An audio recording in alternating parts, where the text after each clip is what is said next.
Magandang tanghali po sa lahat. Tayo nagbabalik ulit dito sa ating munting channel para mag-discuss ng another coins. Kung magkano na ang kanyang mga presyo sa ating mga online selling. Isa naman tayong kolektor. Magandang tanghali po sa lahat. Ang pag-usapan po natin ngayon ay pera po ng Guatemala. Ayan, Guatemala coins. Ayan, napugpok ko ng martilyo ang aking kamay. Kaya po, yan po ay nangitim. Ayan. Pasensya na po, gumagawa ka tayo kasi kulungan ng mga manok. Ayan. Ito po ay 25 centavos po, pera po ng Guatemala.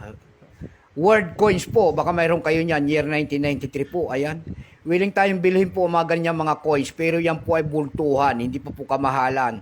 10 pesos pataas po ang kanyang presyo, ayan, para magkaliwanagan ho tayo. Baka mamaya sabihin nyo, world coins ay napakamahal, yan po ay mura lamang. Ayan. Magpapasalamat lamang tayo sa lahat ng ating mga sumusuporta dito sa ating munting channel, lalo-lalo na ang ating mga subscriber dyan. Thank you so much sa inyong lahat at magandang tanghali po.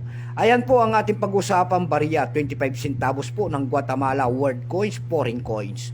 Pero bago yan, ayan, yun naman po hindi pa po nakapag-subscribe dito sa ating munting channel. Anyayaan ko lang sana kahit malaking bagay na po utulong sana ang inyong magagawa.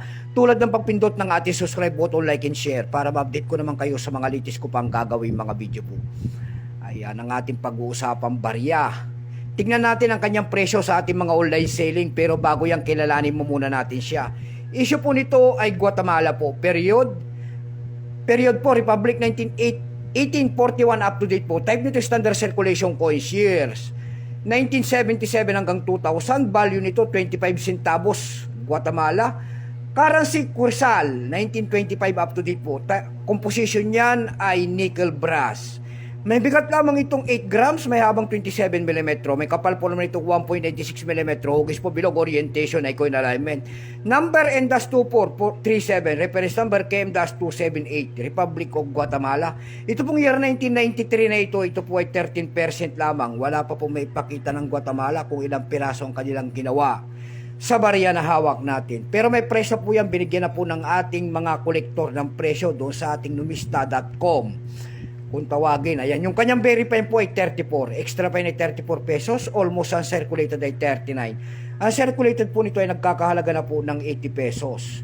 Dako naman tayo sa mga presyo sa ating mga online selling tulad ng ebay.com. Ayan, ang ebay.com na yan, baka hindi nyo po alam, yan po ay tindahan ng coins, pandaigdigan, ayan. Sa ebay.com po, meron tayo nakita nagbebenta doon ng $12.99, nasundan ng $5. Meron na rin tayo nakita doon na $5.99. Yung pinakamababa po doon ay $4.99 na.